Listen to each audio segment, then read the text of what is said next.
नमस्कार, प्रदेश की अहम खबरें लेकर हाजिर है सुजस आवाज राजस्थान। प्रदेश की हाइलाइट्स के साथ मैं सालेहा और मेरे साथ हैं अरिंदम। आज आपको बताएंगे कि प्रदेश का सबसे बड़ा और प्रतिष्ठित अस्पताल मना रहा है अपनी प्लेटिनम जुबली। प्रभारी मंत्री अपने अपने जिलों में मीडिया से हुए रूबरू। वहीं मौसम के बदले मिजाज के बीच फागोत्सव चढ़ा और परवान पर। लेकिन सबसे पहले बात सवाई मान सिंह मेडिकल कॉलेज और हॉस्पिटल की। 75 वर्ष का सफर तय करते करते कहाँ पहुँच गए। आज एसएमएस जो है एम्स के तरह एक इंस्टीट्यूट खड़ी हो गई है देश के अंदर। कोविड-19 में दिखा दिया है कि एसएमएस की जो प्रतिष्ठा है, जो ऑरा है और जिस प्रकार इन्होंने सेवा करी है आरयूएचएस ने और एसएमएस ने, वो तारीफ काबिल है। आज पूरे देश भर के, दुनिया भर के जो डॉक्टर्स 47 के पहले बैच के लोग थे वो तक यहाँ आए। बल्कि हम लोगों को गर्व महसूस हुआ कि राजस्थान में 75 वर्ष का सफर तय करते करते आज एसएमएस दुनिया में नाम कमा लिया। राजस्थान सरकार राइट टू हेल्थ बिल के बारे में प्राइवेट अस्पतालों की वाजिब शंकाओं को दूर करने के लिए तैयार है, लेकिन इस बिल का अनावश्यक विरोध उचित नहीं है, ये कहना है मुख्यमंत्री अशोक गहलोत का। वे आज एसएमएस मेडिकल कॉलेज के प्लेटिनम जुबली सेलिब्रेशन में बोल रहे थे। उन्होंने कहा कि शिक्षा और चिकित्सा के क्षेत्र मुनाफा कमाने वाले नहीं हो सकते, ये सेवा के क्षेत्र है। ये शिक्षा और स्वास्थ्य आम लोग समझते नहीं, चल रहा मामला, परंतु ये कोई कॉमर्शियल काम नहीं है, ये सेवा के काम है संविधान के अंतर्गत भी। इसीलिए सोसाइटी और ट्रस्ट बना के काम करते हैं। अच्छी बात है, कई लोग अच्छा काम करते हैं, कई प्रबंधकों का तो कोई मिसाल ही नहीं है। उन्होंने अपनी प्रतिभा को प्रस्तुत किया देश में भी, प्रदेश में भी, दुनिया के अंदर। ऐसी उनकी मैं तारीफ भी करता हूँ, चाहे वो प्राइवेट सेक्टर के मेडिकल कॉलेज हो, चाहे वो अस्पताल हो, चाहे कोई संस्थाएं हो, स्कूल हो, कॉलेज हो, होना चाहिए। परंतु ये कमाई का साधन नहीं हो सकता।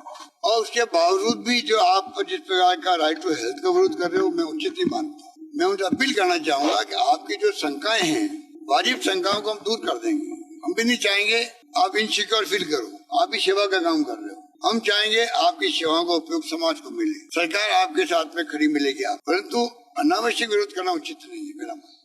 कार्यक्रम में चिकित्सा मंत्री परसादी लाल मीणा, आरयूएचएस के कुलपति डॉक्टर सुधीर भंडारी और चिकित्सा जगत से जुड़े विभिन्न लोग उपस्थित थे। मीडिया से बातचीत में मुख्यमंत्री ने कहा कि हर नागरिक को सोशल सिक्योरिटी मिलनी चाहिए।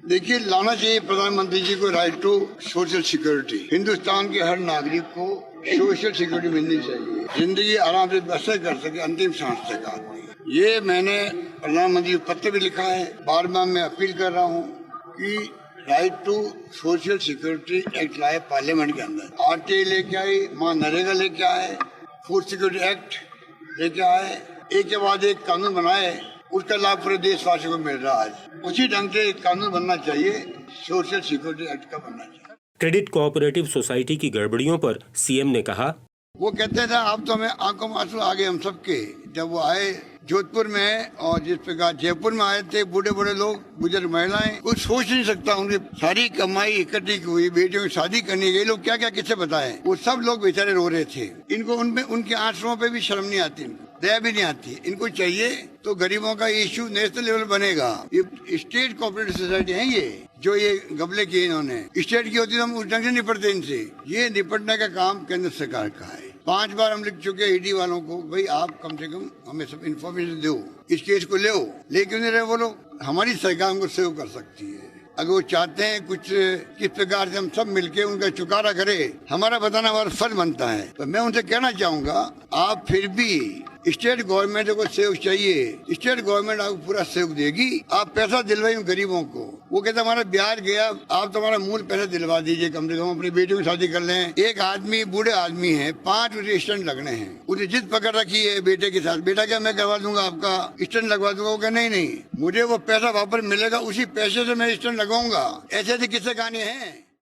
राजस्थान पूरे देश में स्वास्थ्य के क्षेत्र में मॉडल स्टेट बन गया है। सबसे ज्यादा 7% बजट स्वास्थ्य क्षेत्र में देश में राजस्थान में ही खर्च किया जा रहा है। चिकित्सा मंत्री प्रसादी लाल मीणा ने कल विधानसभा में कहा कि लगभग 1,38,00,000 परिवार चिरंजीवी योजना से जुड़ चुके हैं। इस तरह प्रदेश की 90% आबादी स्वास्थ्य बीमा से कवर हो गई है। 1 अप्रैल से अब हर ग्राम पंचायत पर सब सेंटर, CHC और PHC पर देर रात चिकित्सक उपलब्ध रहेंगे। चिकित्सा मंत्री ने ये भी कहा कि राइट टू हेल्थ बिल के तहत आपात स्थिति में इलाज का खर्च राज्य सरकार वहन करेगी। यूनेस्को की विश्व विरासत में शामिल और क्राफ्ट सिटी के रूप में घोषित की जा चुकी गुलाबी नगरी जयपुर की विरासत को संरक्षित करने के लिए जयपुर नगर निगम हेरिटेज और ऑस्ट्रेलिया की ऑस हेरिटेज और PD कोर के बीच MOU किया गया है।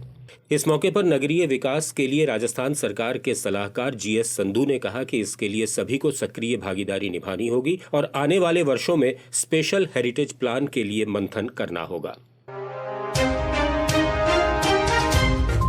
अब सुनिए जिलों का राउंड अप।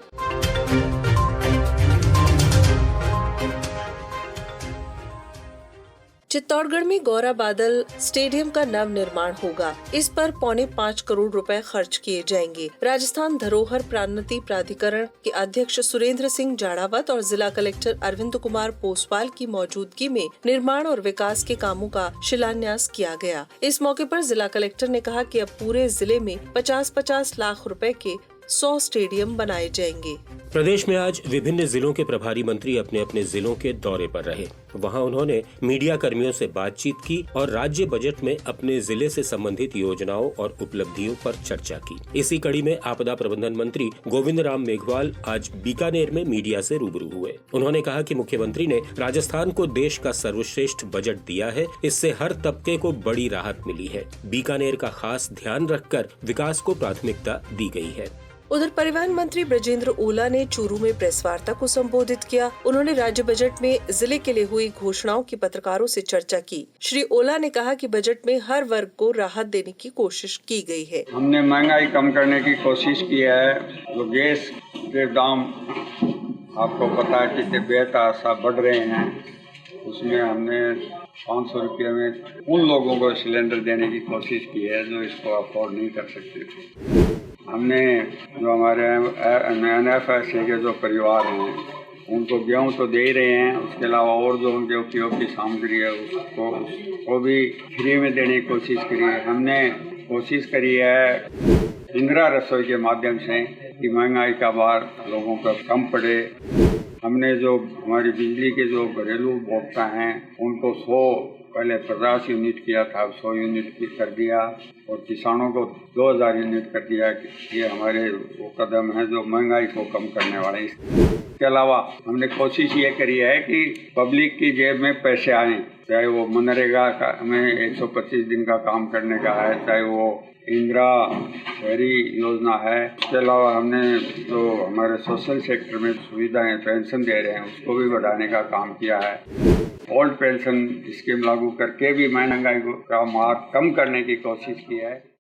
भीलवाड़ा में प्रभारी मंत्री डॉक्टर महेश जोशी ने मीडिया से संवाद किया। वहीं जालौर में अर्जुन सिंह बामनिया ने मीडिया से बातचीत में कहा कि जालौर में मोबाइल टेस्टिंग लैब की घोषणा की गई है। सांचौर को उप जिला अस्पताल में क्रमोन्नत करने के साथ ही नए CHC खोलने की सौगात भी दी गई है। जिले में 140 करोड़ की लागत से क्षतिग्रस्त सड़कों की मरम्मत और रखरखाव का काम कराया जाएगा। प्रदेश भर में मौसम का मिजाज अचानक बदला है। बीती रात से अलवर, बारां, जयपुर, बीकानेर, बूंदी, टोंक, नागौर और सीकर सहित कई जगह बूंदाबांदी और हल्की बारिश हुई। अजमेर में आधे घंटे तक तेज बरसात हुई। मौसम विभाग का कहना है कि राज्य में अगले 4-5 दिन तक बादल छाए रह सकते हैं। कहीं कहीं हल्की बारिश के भी आसार हैं। और अब बात खाटू मेले और फागोत्सव की। सीकर जिले के खाटू श्याम जी में आज अंतिम दिन बाबा के मंदिर के शिखर पर निशान चढ़ाया गया। इसके बाद बैंड वादन और कई धार्मिक आयोजन हुए और मेले का औपचारिक समापन हुआ। हालांकि अभी भी खाटू के दरबार में श्रद्धालुओं की भारी भीड़ है।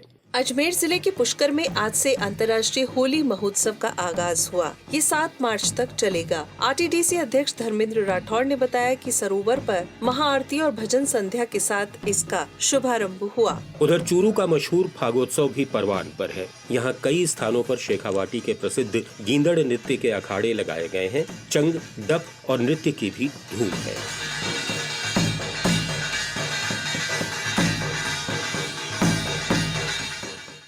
बारां में चल रहे फागोत्सव में लोगों ने फूलों की होली खेली और गीत संगीत का आनंद लिया। तो भरतपुर में 3 दिन के ब्रज होली महोत्सव का समापन सांस्कृतिक कार्यक्रम के साथ हुआ। नमस्कार।